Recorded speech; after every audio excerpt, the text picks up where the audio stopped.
نحمده ونستعينه ونؤمن به ونتوكل عليه ونعوذ بالله من شرور أنفسنا ومن سيئات أعمالنا. من يهده الله فلا مضل له ومن يضلله فلا هادي له، ونشهد أن لا إله إلا الله وحده لا شريك له، ونشهد أن سيدنا وسندنا وحبيبنا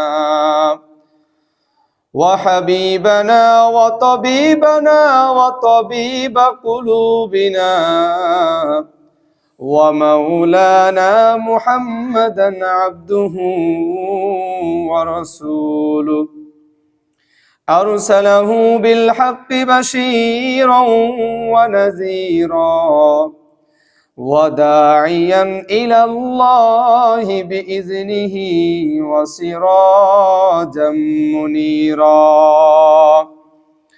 أما بعد، فقد قال الله تعالى في كلامه المجيد والفرقانه الحميد: بسم الله الرحمن الرحيم. ولا تأكلوا أموالكم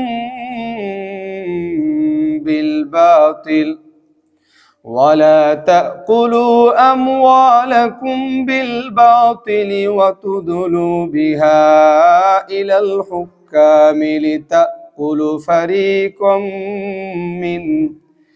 لتأكلوا فريقا من أموال الناس بالإثم وأنتم تعلمون.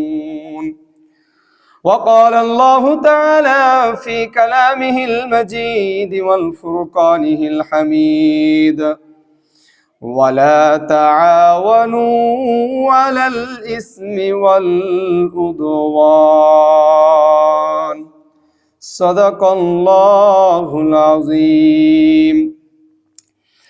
عن عبد الله بن عمرو رضي الله تعالى عنه عن النبي صلى الله عليه وسلم: لعن رسول الله صلى الله عليه وسلم الراشي والمرتشي، أو كما قال عليه الصلاة والسلام: إن الله وملائكته يصلون على النبي يا أيها الذين آمنوا صلوا عليه وسلموا تسليما. اللهم صل على سيدنا مولانا محمد وعلى آل سيدنا مولانا محمد. اللهم صل على سيدنا مولانا محمد وعلى آل سيدنا مولانا محمد. هر دم ازما صد درود و صد سلام، هر دم ازما صد درود و صد سلام بر رسول و آل و اصحاب استمام، بر رسول و آل و اصحاب استمام. یا الہی تو میرا معبود ہے، یا الہی تو میرا معبود ہے، یا الہی تو میرا معشوق ہے، یا الہی تو میرا غفار ہے، یا الہی تو میرا ستار ہے۔ আসসালামু আলাইকুম রহমতুল্লাহ। সমস্ত প্রশংসা মহান আল্লাহ সুবহানাহু ওয়া তাআলার জন্য, যিনি আমাদেরকে এই পবিত্র শাবান মাসের জুমার নামাজ আদায় করার জন্য মসজিদে আগে আগে আসার তৌফিক দান করেছেন। ওই আল্লাহ সুবহানাহু ওয়া তাআলার দরবারে শুকরিয়া আদায় করে বলি আলহামদুলিল্লাহ, আলহামদুলিল্লাহ। লক্ষ কোটি দুরূদ ও সালাম বর্ষিত হোক আমাদের প্রিয় নবী ও রাসূলের প্রতি, যিনি আমাদের মডেল, যিনি আমাদের আদর্শ, যিনি আমাদের নেতা। সেই নবী ও রাসূলের প্রতি আমরা সকলেই বলি সাল্লাল্লাহু আলাইহি ওয়াসাল্লাম, সাল্লাল্লাহু আলাইহি ওয়া আলা আলিহি ওয়া আসহাবিহি আজমাইন। সম্মানিত মুসল্লিয়ানে কেরাম, আমরা গত সপ্তাহে আলোচনা করেছিলাম গুনাহ কাকে বলে এবং বড় গুনাহ যেগুলো রয়েছে আল্লাহ সুবহানাহু ওয়া তাআলা এবং রাসূলুল্লাহ সাল্লাল্লাহু আলাইহি সাল্লাম যে গুনাহগুলির ব্যাপারে কোরআন এবং হাদিসের মধ্যে খুবই কঠোরভাবে আমাদেরকে নিষেধাজ্ঞা দিয়েছেন, সেই সমস্ত গুনাহ সম্পর্কে আমরা আলোচনা করেছিলাম। মাত্র 2টা আলোচনা করেছিলাম। আমরা জেনেছিলাম গুনাহ কাকে বলে। বলা হয়েছিল গুনাহ বলা হয় আল্লাহ তাআলার অবাধ্যতা এবং শরীয়ত বিরোধী কোনো কাজ করাকে গুনাহ বলে। বলেন তো গুনাহ কাকে বলে?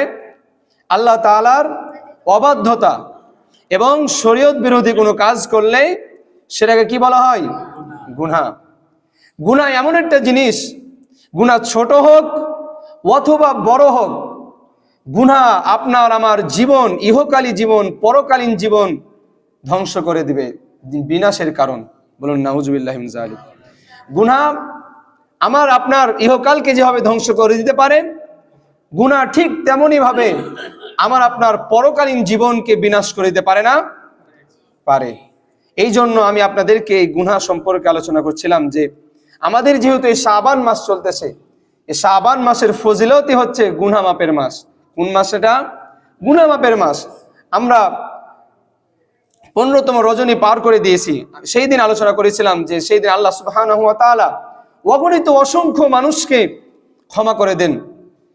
হাদিসের একটা উদাহরণ দিয়েছিলাম যে রাসূল সাল্লাল্লাহু আলাইহি সাল্লাম বলেছেন, বনু কালব গোত্রের যে ভেড়া বা ছাগল রয়েছে বা বকরি রয়েছে, সেই বকরির গায়ে যত রুম রয়েছে, কোটি কোটি রুম রয়েছে, এর চাইতেও কোটি কোটি গুণ বেশি আল্লাহ তাআলা মানুষদেরকে ক্ষমা করে দেন। বলুন সুবহানাল্লাহ। তাহলে এটা এমন একটি মাস, যে মাস থেকে আমাদেরকে শিক্ষা গ্রহণ করতে হবে যে আমি কতটুকু রমাদানের জন্য প্রস্তুতি নিলাম এবং কতটুকু আমার জীবন থেকে আমি গুনাহ মুক্ত জীবন হিসাবে গড়ে তোলার জন্য প্রস্তুতি নিতে পারলাম। কারণ সামনে আমাদের যে রমাদান রয়েছে, এই মাস হচ্ছে সংযমের মাস। এই মাস কিসের মাস? সংযমের মাস। যেমন খাওয়া দাওয়া থেকে সংযম, যেমন দৈহিক শারীরিক অবস্থা থেকে আমরা সংযমে থাকি, ঠিক তেমনই ভাবে গুনাহ থেকে আমাদেরকেও সংযমে থাকতে হবে। থাকতে হবে না? বিরত থাকতে হবে। সংযম মানে কি? বিরত থাকতে হবে। তো আমি আপনি যদি রমাদানের আগে থেকেই প্রস্তুতি না নিই তাহলে কি হবে বলেন? এই জন্য আমি এই গত সপ্তাহে গুনাহ সম্পর্কে আলোচনা করছিলাম যে আল্লাহ সুবহানাহু ওয়া তাআলার অবাধ্যতা কোনো মতেই করা যাবে না, শরীয়ত বিরোধী কোনো কাজ করা যাবে না। 1 নম্বর বলেছিলাম সবচাইতে বড় গুনাহ, সবচাইতে বড় গুনাহ বলেছিলাম আল ইশরাকু বিল্লাহ, আল্লাহ তাআলার সাথে শিরক করা। আল্লাহ তাআলার সাথে শিরক করা। শিরক এর অর্থ কি বলেছিলাম? আল্লাহ তাআলার সাথে কাউকে সমকক্ষ স্থাপন করা, আল্লাহ তাআলার সাথে কাউকে শরীক করা, আল্লাহ তাআলার সাথে কাউকে অংশীদার করা। যে কোনো বিষয়ে, যে কোনো বিষয়ে আপনি যদি আল্লাহ তাআলার সাথে অন্য কাউকে শরীক করে দেন, যে আল্লাহ যেমন আমাকে ছেলে সন্তান দিতে পারে, ঠিক তেমনই ভাবে এরকম পীর, এরকম বাবা আমাকে ছেলে সন্তান দিতে পারে, এটা এক ধরনের শিরক। এই ধরনের ভাবে আমাকে যেমন আল্লাহ তাআলা বিপদ থেকে দূর করতে পারে, ঠিক তেমনই ভাবে ওরকম অন্য কেউ আমাকে বিপদ থেকে দূর করতে পারে। এই ধরনের আকীদা পোষণ করাই হচ্ছে শিরক। এই ধরনের বিশ্বাস স্থাপন করার নামই কি? শিরক। আর এই শিরক করা যাবে না, এর সবচেয়ে বড় গুনাহ। আল্লাহ তাআলা এই শিরকে গুনাহ ক্ষমা করবেন না বলেছিলাম। 2 নম্বরে বলেছিলাম যে ওজনে কম দেওয়া। কি করা? ওজনে কম দেওয়া। আল্লাহ সুবহানাহু ওয়া তাআলা স্পষ্টভাবে কোরআন এবং হাদিসের মধ্যে আপনাদেরকে বলেছিলাম যে ওজনে, দাড়িপাল্লায় মাপে কোনো মতেই কম দেওয়া যাবে না। কারণ আপনি যদি ওজনে কম দেই, কাল কিয়ামতের দিন আমার আপনার জন্য ভয়াবহ শাস্তি অপেক্ষা করছে, ভয়াবহ শাস্তি। যেই গুনাহ আল্লাহ তাআলা ক্ষমা করবেন না, কারণ এটা বান্দার হক নষ্ট করা। আর বান্দার হক নষ্ট করলে কার কাছে মাপ চাইতে হয়? আল্লাহর কাছে। বান্দার কাছেও মাপ চাইতে হবে। বান্দার হক নষ্ট করলে বান্দার কাছেই মাপ চাইতে হবে। আপনি একজনের জমি মেরে দিলেন আর ক্ষমা চাচ্ছেন আল্লাহর কাছে, আল্লাহ তাআলা ক্ষমা করে দিবেন আপনাকে? না, এটা বান্দার হক। আপনি আপনার ভাইয়ের হক নষ্ট করলেন, তার যেটা প্রাপ্য তাকে আপনি দিলেন না, আপনি সেটা মেরে দিলেন, আত্মসাৎ করলেন, আর আপনি ক্ষমা চাচ্ছেন আল্লাহর কাছে, আল্লাহ তাআলা ক্ষমা করে দিবেন? আল্লাহ তাআলা ক্ষমা করবেন না। আল্লাহ তাআলা স্পষ্ট বলতেছেন, আল্লাহ তাআলা স্পষ্টভাবে বলেন যে তোমরা অন্যের মাল ভক্ষণ করিও না অন্যায়ভাবে। যে এই যে দুইটা আমরা জেনেছিলাম, ওজনে মাপে কম দেওয়া যাবে না। আজকে আমরা জানবো 3 নম্বরে আমরা জানবো ইনশাআল্লাহ। আল্লাহ পাক রব্বুল আলামিন বলেন, ওয়ালা তাকুলু আমওয়ালাকুম বাইনাকুম বিল বাতিলি ওয়া তুদলু বিহা ইলাল হুকাম। আল্লাহ পাক রব্বুল আলামিন সূরা বাকারার 188 নম্বর আয়াতের মধ্যে বলেন, ওয়ালা তাকুলু আমওয়ালাকুম বাইনাকুম বিল বাতিলি, তোমরা পরস্পরের মধ্যে অন্যায়ভাবে একে অপরের সম্পদ ভক্ষণ করিও না। আল্লাহ তাআলা বলতেছেন, তোমরা পরস্পরের মাঝে অন্যায়ভাবে, জোরপূর্বক ভাবে, জুলুম করে, অত্যাচার করে, ক্ষমতার দাপট দেখিয়ে তোমরা আরেকজনের সম্পদ অন্যায়ভাবে ভক্ষণ করিও না। ওয়াতুদলু বিহা ইলাল হুকামি লিতাকুলু ফারিকাম মিন আমওয়ালিন নাস, এবং তোমরা অন্যের সম্পদের কিছু অংশ গ্রাস করার জন্য, দখলে নেওয়ার জন্য তোমরা অন্যায়ভাবে বিচারকের সামনে মামলা দিও না, ঘুষ দিও না, ঘুষ পেশ করিও না। যদি তোমরা এরকমটা করো, ওয়ান্তুম তাআলামুন, জেনে শুনে যদি তোমরা এরকমটা করো, তাহলে তোমাদের জন্য রয়েছে ভয়াবহ শাস্তি। বলেন তো আল্লাহ তাআলা কি বলতেছেন আমাদেরকে, কি জানিয়ে দিচ্ছেন? অন্যের মাল, আপনি যদি অন্যের মাল একটা চুল পরিমাণও নেন, সেটা হতে পারে 1 টাকা সমমূল্যের, সেটা হতে পারে 5 টাকা সমমূল্যের, অন্যের মাল অন্যায়ভাবে ভক্ষণ করা যাবে? আমাদের সমাজে নাই এরকম চোর? আমাদের সমাজে নাই এরকম ডাকাত? আমাদের সমাজে নাই এরকম ডাকাত, এরকম চোর? আমাদের সমাজে, আমাদের মহল্লায়, এমনকি আমাদের বাড়ির পাশেও আছে। আজ আমরা কোথায় আছি একটু চিন্তা করেন। আল্লাহ তাআলা কোরআনের প্রত্যেকটা আয়াতের মধ্যে আমাদেরকে যে নির্দেশনা দিয়েছেন, আমাদেরকে যে আমরা কি করব, কিভাবে চলবো, কোনগুলো থেকে আমরা বিরত থাকব, প্রত্যেকটা স্পষ্টভাবে বলে দিয়েছেন। আর আমরা আজ বসে আছি অন্যের মাল চুরি করার জন্য। আমরা আজ বসে আছি অন্যের মাল আমরা অন্যায়ভাবে গ্রহণ করব। আমরা আজ বসে আছি মিথ্যা মামলা দিয়ে আমরা অন্যকে ফাঁসিয়ে দেব। আমরা আজ বসে আছি কত মাটির মামলা, মিথ্যা মিথ্যা মামলা তারা পেশ করে শুধুমাত্র অন্যের মাল আত্মসাতের জন্য। এখানে আল্লাহ সুবহানাহু ওয়া তাআলা স্পষ্টভাবে বলতেছেন, ওয়াতুদলু বিহা ইলাল হুকাম, ইলাল হুকামি লিতাকুলু ফারিকাম মিন আমওয়ালিন নাস। আমওয়ালিন নাস, মানুষের মাল থেকে একটি অংশ গ্রাস করার জন্য তোমরা বিচারকের সামনে ঘুষ পেশ করিও না, বিচারকের সামনে মামলা দিও না, বিচারকের সামনে তোমরা আবেদন করিও না। আর আজ আমরা বসে আছি মিথ্যা মামলা নিয়ে, আজ আমরা বসে আছি অন্যের মাল কিভাবে আমরা আত্মসাৎ করব, এই চিন্তা নিয়ে আমরা ফিকির করতেছি। অথচ আমাদেরকে যে কবরে যেতে হবে, আমাদেরকে যে এর জন্য হিসাব দিতে হবে, এর ন্যূনতম কোনো চিন্তা ভাবনা আমাদের মাঝে নাই। বড় আফসোস, এত ওয়াজ শোনার পরেও যদি আপনাদের মনে না জাগে যে অন্যের মাল আমাকে আত্মসাৎ করা যাবে না, আল্লাহ তাআলা নিষেধ করেছেন, ঘুষ নেওয়া যাবে না, ঘুষ দেওয়া যাবে না, এরপরেও যদি আপনি না শিখেন, তাহলে এর পরিণতি কিন্তু আপনাকেই ভোগ করতে হবে, আর কেউ ভোগ করবে না। এ সম্পর্কে আল্লাহ সুবহানাহু ওয়া তাআলা বলেন, ওয়ালা তাআওয়ানু আলাল ইসমি ওয়াল উদওয়ান, তোমরা পাপ এবং সীমা লঙ্ঘনের কাজে একে অন্যকে সহযোগিতা করিও না। একটু চিন্তা করেন তো, আল্লাহ তাআলা বলতেছেন যে তোমরা অন্যের মাল অন্যায়ভাবে ভক্ষণ করিও না। তার মানে কি আপনি নিজে ভক্ষণ করবেন না, আরেকজনকে সাহায্য করবেন? এর সুযোগও নাই। আল্লাহ সুবহানাহু ওয়া তাআলা স্পষ্টভাবে বলতেছেন, ওয়ালা তাআওয়ানু আলাল ইসমি ওয়াল উদওয়ান, গুনাহের কাজে, নাচের কাজে, চুরির কাজে, ডাকাতির কাজে, লুটপাটের কাজে, আপনি যে কোনো কাজেই হোক, যত গুনার কাজ রয়েছে এবং যত সীমা লঙ্ঘনের কাজ রয়েছে, ওয়াল উদওয়ান, উদওয়ান মানে হচ্ছে সীমা লঙ্ঘন, যত রকমের সীমা লঙ্ঘন হতে পারে, রাসূলের সাথে সীমা লঙ্ঘন, আল্লাহ তাআলার হুকুমের সীমা লঙ্ঘন, শরীয়তের যত রকমের সীমা লঙ্ঘন রয়েছে, কোন সীমা লঙ্ঘনের কাজে, কোন গুনাহের কাজে বলেন তো সহযোগিতা করা যাবে? আপনাকে ঠিক যেমনই ভাবে আপনি অন্যায় থেকে বেঁচে থাকবেন, পাপ থেকে বেঁচে থাকবেন, গুনাহ থেকে বেঁচে থাকবেন, সীমা লঙ্ঘন থেকে বেঁচে থাকবেন, ঠিক তেমনই ভাবে অন্যকে সাহায্য করা থেকেও আপনাকে বেঁচে থাকতে হবে। তা আমরা কি নিজেরা বেঁচে থাকি আর আমরা কি অন্যকে সাহায্য করা থেকে বিরত আছি? একটু চিন্তা করেন তো। আপনি গত 1 মাসে কয়টা গুনার কাজ নিজে করেছেন, কয়টা গুনার কাজে সাহায্য করেছেন? একটু পরিসংখ্যান করিয়েন নিজে নিজে, একটু চিন্তা করবেন, একটু লিখবেন, শুয়ে শুয়ে একটু মাথায় চিন্তা করবেন যে আপনি আজকে কয়জনকে ঠগিয়েছেন, কয়জনের সাথে বাটপারি করেছেন, কয়জনের সাথে আপনি জুয়া চুরি করেছেন, কয়জনের সাথে আপনি চুগলখড়ি করেছেন। একটু চিন্তা করবেন। কারণ আমি আপনাকে বলতেছি, এই জায়গাতে আমাকে বসানো হয়েছে বলার জন্য। আমি যদি না বলি আমাকে প্রশ্ন করা হবে, আমাকে ধরা হবে। তুমি জানার পরও বলনি কেন? তুমি শেখাওনি কেন? তুমি মানুষদেরকে বলে দাওনি কেন? সেই দিন একটু সাক্ষী দিয়েন যে হুজুর আমাদেরকে বলেছিল। আপনারা আমল করবেন কিনা, এরপরও এত বলার পরেও যদি আমল না করেন, তাহলে তো আমি আপনাদেরকে জোর করে আমল করাতে পারবো না। কিন্তু জেনে রাখুন, আল্লাহ তাআলা কিন্তু এর জন্য ভয়াবহ শাস্তি রেখেছেন।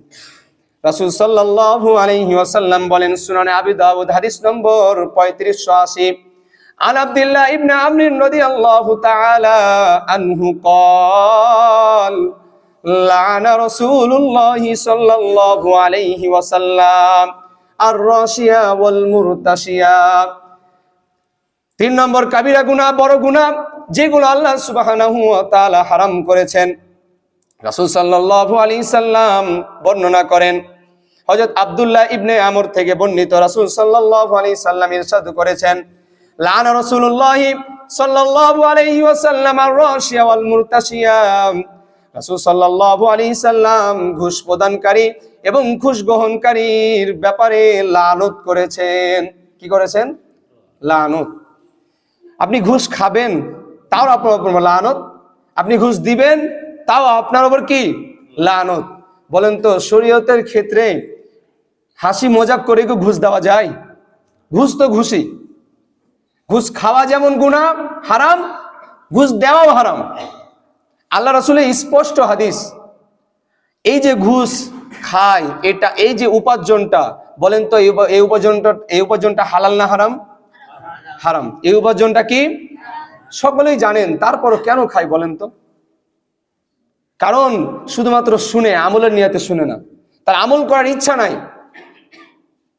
মনে করতেছেন যে আজ খাচ্ছি, কাল তওবা করে নেব। আপনি কি বলতে পারবেন কালকে আপনার হায়াত আছে? এর কোনো গ্যারান্টি আছে? কোনো গ্যারান্টি নাই। এই জন্য এই সমস্ত যত পাপ কর্ম রয়েছে, এগুলো থেকে আমাদেরকে বিরত থাকতেই হবে। তাহলে 3 নম্বরে যে রয়েছে ঘুষ দেনেওয়ালা লেনেওয়ালা, উভয়ের ওপর কে লানত করেছেন? রাসূল সাল্লাল্লাহু আলাইহি সাল্লাম। কে লানত করেছেন? রাসূলুল্লাহ সাল্লাল্লাহু আলাইহি সাল্লাম। 4 নম্বরে আমরা জানবো আল্লাহ সুবহানাহু ওয়া তাআলা আত্মহত্যাকারীর ব্যাপারে কি বলেছেন। আল্লাহ তাআলা সূরা নিসার মধ্যে বলেন, ওয়ালা তাকতুলু আনফুসাকুম ইন্নাল্লাহা কানা বিকুম রহিমা। আল্লাহ সুবহানাহু ওয়া তাআলা পবিত্র কুরআনুল কারীমের মধ্যে সূরা নিসার মধ্যে বলেন, ওয়ালা তাকতুলু আনফুসাকুম, তোমরা নিজেদের নফসকে হত্যা করিও না, তোমরা নিজেদের নফসকে ধ্বংস করিও না, তোমরা আত্মহত্যা করিও না। কেন কেন কেন? ইন্নাল্লাহা কানা বিকুম রহিমা, নিশ্চয় আল্লাহ তাআলা হচ্ছেন পরম দয়ালু তোমাদের প্রতি। আল্লাহু আকবার।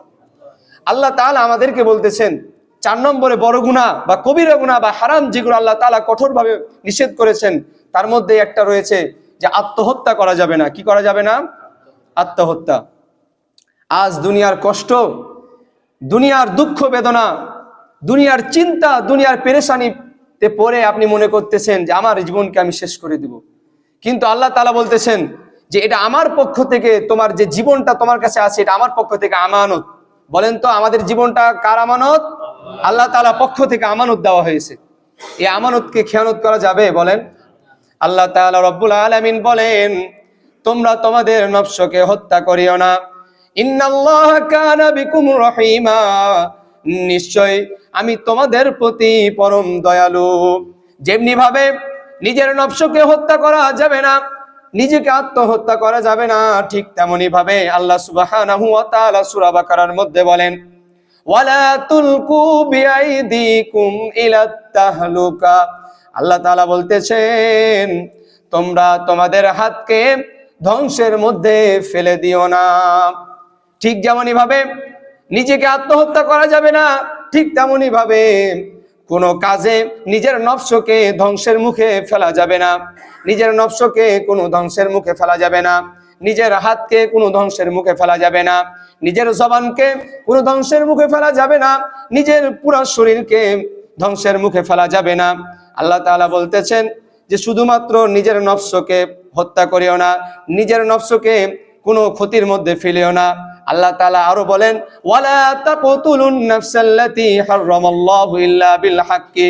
তুমি যেমনই ভাবে তোমার নফসকে হেফাজত করবে, তুমি যেমনই ভাবে তোমার হাতকে ক্ষতির মধ্যে পড়া থেকে হেফাজত করবে, ঠিক তেমনই ভাবে তুমি অন্যায় করে, অত্যাচার করে, জুলুম করে, তুমি অন্যায় ভাবে আল্লাহ তাআলা যাদের যে প্রাণগুলো নিতে হারাম করেছেন সেই প্রাণকে তোমরা হত্যা করবে না। অর্থাৎ অন্যায় ভাবে কাউকে হত্যা করা যাবে না। আপনি যেমন নিজে সেফটি নেবেন, আপনি যেমন আপনার হাত, আপনার পা, আপনার পুরো দেহকে সেফটি রাখবেন, আপনাকে ঠিক তেমনই ভাবে অন্য ব্যক্তিকেও সেফটি দিতে হবে। এমনটা নয় যে আমি নিজে আত্মহত্যা করলাম না, আমি নিজে আমার নিজের হাতকে ধ্বংসের মধ্যে ফেললাম না, অথচ আমি আরেকজনকে হত্যা করলাম, তাহলে কি হবে বলেন? পুরো তিনটা থেকে আমাকে বেঁচে থাকতে হবে। রাসূল সাল্লাল্লাহু আলাইহি ওয়াসাল্লাম, সহিহ বুখারী হাদিস নম্বর 5778 নম্বর হাদিস, রাসূলুল্লাহ সাল্লাল্লাহু আলাইহি সাল্লাম বলেন, আন আবি হুরায়রা রাদিয়াল্লাহু তাআলা আনহু قال আনিন নবী সাল্লাল্লাহু আলাইহি ওয়াসাল্লাম, মান তারাদা মিন জাবালিন ফাকাতালা নাফসাহু। একটু মনোযোগ দিয়ে শুনুন, আল্লাহ রাসূল আত্মহত্যা সম্পর্কে আমাদেরকে সতর্ক করে বলতেছেন। হযরত আবু হুরায়রা রাদিয়াল্লাহু তাআলা আনহু হতে বর্ণিত, তিনি বলেন, রাসূলুল্লাহ সাল্লাল্লাহু আলাইহি সাল্লাম ইরশাদ করেন যে মান তারাদা মিন জাবালিন ফাকাতালা নাফসাহু। যে ব্যক্তি পাহাড় থেকে ঝাঁপ দিয়ে, যে ব্যক্তি পাহাড় থেকে লাফ দিয়ে মৃত্যুবরণ না, যে ব্যক্তি পাহাড় থেকে ঝাঁপ দিয়ে আত্মহত্যা করবে, যে ব্যক্তি পাহাড় থেকে লাফ দিয়ে আত্মহত্যা করবে, ফাকাতালা নাফসাহু, নিজের নফসকে ধ্বংস করে দিবে, আত্মহত্যা করবে, মারা যাবে। রাসূল সাল্লাল্লাহু আলাইহি সাল্লাম বলেন, ফাহুয়া ফি নারি জাহান্নামা মান তারাদা খালিদান মুখাল্লাদান ফিহি আবাদান। জাহান্নামের মধ্যে চিরকাল সে জাহান্নামের আগুনের মধ্যে উপর থেকে ঝাঁপ দিতে থাকবে, আবার ঝাঁপ দিতে থাকবে। তার শাস্তিটা কত ভয়াবহ হবে! যে ব্যক্তি যে পাহাড় থেকে ঝাঁপ দিয়ে আত্মহত্যা করবে, কাল কিয়ামতের দিন জাহান্নামের মধ্যে তাকে সেই ওই জাহান্নামের মধ্যে ওই রকম ভাবে তাকে শাস্তি দেওয়া হবে। বলুন নাউজুবিল্লাহি মিন যালিক। তাহলে কত বড় গুনাহ! আর আপনি মনে করতেছেন যে আমি আমার জীবনকে শেষ করে দিলাম, হয়তো আমি ইহকাল থেকে বেঁচে গেলাম। তাই কি ইহকাল থেকে বেঁচে গেলেন? না। রাসূল সাল্লাল্লাহু আলাইহি সাল্লাম বলেন, আপনি পাহাড় থেকে ঝাঁপ দিয়ে মৃত্যুবরণ করবেন, অপেক্ষা করুন, কবরের মধ্যে গিয়ে, জাহান্নামের মধ্যে গিয়ে আপনাকে ওই পাহাড় থেকে ফেলেই শাস্তি দেওয়া হবে। আহা!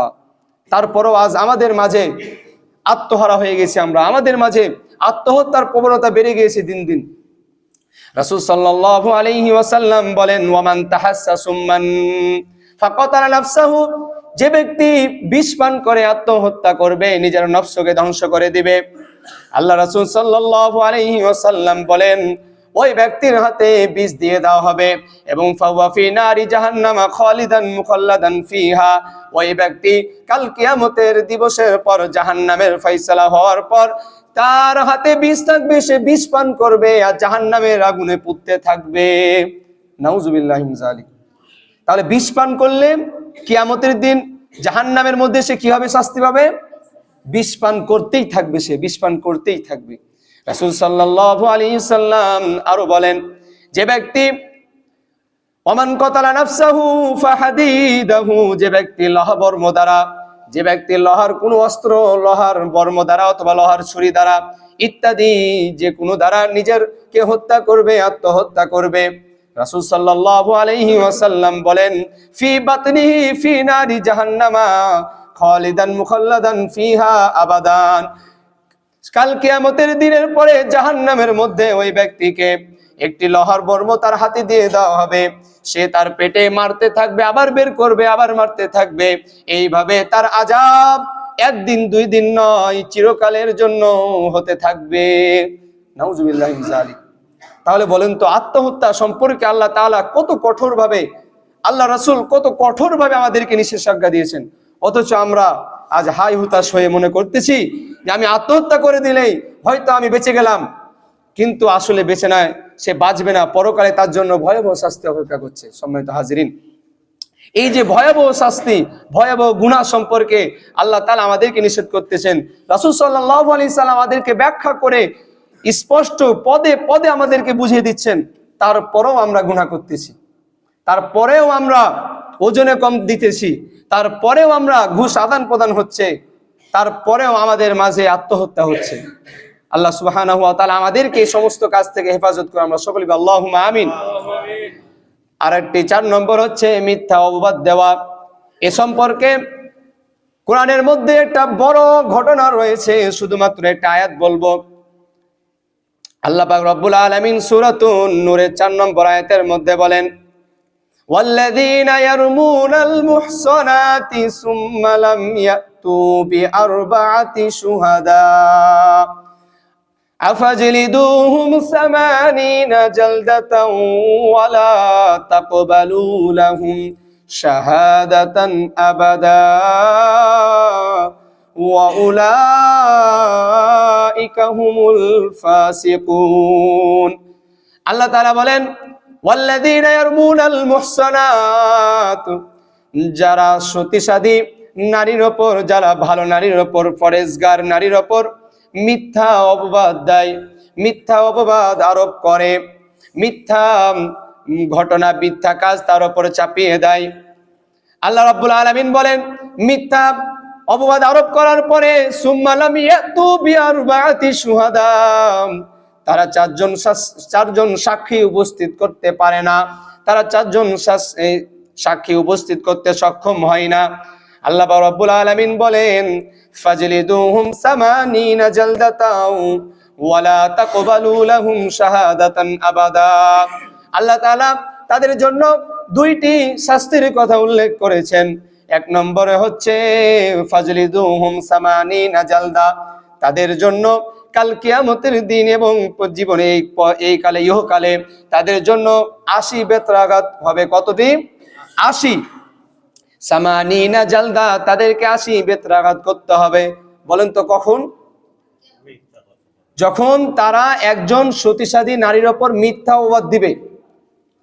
মিথ্যা অপবাদ দেওয়ার পর 4 জন সাক্ষী উপস্থিত করতে পারবে না, 4 জন সাক্ষী ছাড়াই অপবাদ দিবে, ওই ব্যক্তির ওপর কত দররা মারতে হবে? 80 দররা। কত দররা? 80 দররা মারতে হবে। আল্লাহ তাআলা রব্বুল আলামিন বলেন, 80 দররা মারার পর ওয়ালা তাকবালু লাহুম শাহাদাতান আবাদা, ওই সমস্ত ব্যক্তিদের সাক্ষ্য যে কোনো ক্ষেত্রে আর কোনো সময় গ্রহণযোগ্য হবে না। তার কত বড় শাস্তি, একটু চিন্তা করেন তো। আপনি একটা সতীসাধী ভালো পরেজগার নারীর ওপর আপনি মিথ্যা অপবাদ দিলেন, যে কাজটা সে করে নাই, আপনি এমন একটা অপবাদ তাকে দিয়ে দিলেন যে তার অন্য একজনের সাথে সম্পর্ক রয়েছে, অথচ নাই। আপনি এই ব্যাপারে 4 জন সাক্ষী উপস্থিত করতে পারলেন না, তাহলে আপনার জন্য রয়েছে 80 বেত্রাঘাত, যা আল্লাহ তাআলার হুকুম, আল্লাহ তাআলার আইন। 2 নম্বর হচ্ছে আপনার সাক্ষ্য কখনো গ্রহণ করা হবে না। আল্লাহ রাব্বুল আলামিন বলেন, এই সমস্ত লোকেরা ওয়া উলাইকা হুমুল ফাসিকুন, ইহারাই হচ্ছে স্পষ্ট গুনাহগার, পাপী। তাহলে বলেন তো, কারো ব্যাপারে মিথ্যা অপবাদ দেওয়া যাবে? মিথ্যা অপবাদ কাকে বলে? মিথ্যা অপবাদ বলা হয় এমন মন্দ কাজ, কোনো ব্যক্তির দিকে সম্পর্কিত করা, কোনো ব্যক্তির দিকে বলে দেওয়া যে ওই ব্যক্তি করেছে, যে কাজটি সে করেনি, একই মিথ্যা অপবাদ বলা হয়। এই মিথ্যা অপবাদ সম্পর্কে কোরআনের একটা বড় ঘটনা রয়েছে, যে ঘটনাটি ইনশাআল্লাহ আগামী সপ্তাহে আপনাদেরকে শোনাবো। যে ঘটনার নাম ইফকের ঘটনা। কিসের ঘটনা? ইফকের ঘটনা। এই ইফকের ঘটনা কোরআনের আয়াত দিয়ে বর্ণিত, কোরআনের আয়াত দ্বারা জানা যায়। ইনশাআল্লাহ আগামী সপ্তাহে আমরা এ সম্পর্কে জানবো। এবং একটি হাদিস বলে শেষ করি। রাসূল সাল্লাল্লাহু আলাইহি ওয়াসাল্লাম বলেন যে যেই ব্যক্তি, যে মালিক তার কর্মচারী অথবা গোলামের ব্যাপারে এমন তহমত দিল, এমন অপবাদ দিল, ওহুয়া বারিউন, যা থেকে সে নিরাপদ নির্দোষ, অর্থাৎ মালিক তার গোলামের ব্যাপারে, মালিক তার কর্মচারীর ব্যাপারে এমন একটা দোষ চাপিয়ে দিল যে অপরাধটি সে করে নাই, তাহলে রাসূল সাল্লাল্লাহু আলাইহি সাল্লাম বলেন মিম্মা ক্বালা জুলিদা ইয়াউমাল কিয়ামাম, কাল কিয়ামতের দিন ওই মালিককে আল্লাহ সুবহানাহু ওয়া তাআলা বেত্রাঘাত করবেন। বলেন নাউজুবিল্লাহি মিন যালিক। তো বলেন তো, আপনি মালিক হয়েছেন, আপনার আন্ডারে 2-4 জন কর্মচারী খাটে, আপনি হেডমিস্ত্রি হয়েছেন, আপনার আন্ডারে 2-4 জন, 5 জন, 10 জন, 20 জন লোক খাটে, আর আপনি একজনের ব্যাপারে মিথ্যা অপবাদ দিয়ে দিলেন সে আপনার টাকা চুরি করেছে, আপনি মিথ্যা অপবাদ দিয়ে দিলেন সে আপনার কাজে ফাঁকি দিয়েছেন, অথচ সে কাজে ফাঁকি দেয়নি, তাহলে আপনি তার কাছ থেকে যদি ক্ষমা না নেন, আপনার জন্য কাল কিয়ামতের দিন আল্লাহ তাআলার বেত্রাঘাত আপনার জন্য অপেক্ষা করবে। এই জন্য আপনাকে সর্বদাই সতর্ক থাকতে হবে, আমার আপনার দ্বারা যেন কোনো মতেই কোনো অপবাদ আরোপ না হয়। আল্লাহ সুবহানাহু ওয়া তাআলা আমাদেরকে তৌফিক দান করেন, আমরা সকলে আল্লাহুম্মা আমিন। এখন বাজতেছে কত? 12। 3 মিনিট কথা বলবো। আমাদের আগামী 12 তারিখ কি হবে বলেন তো? ভোট হবে। ভিডিওটা কেটে দিন। আগামী 12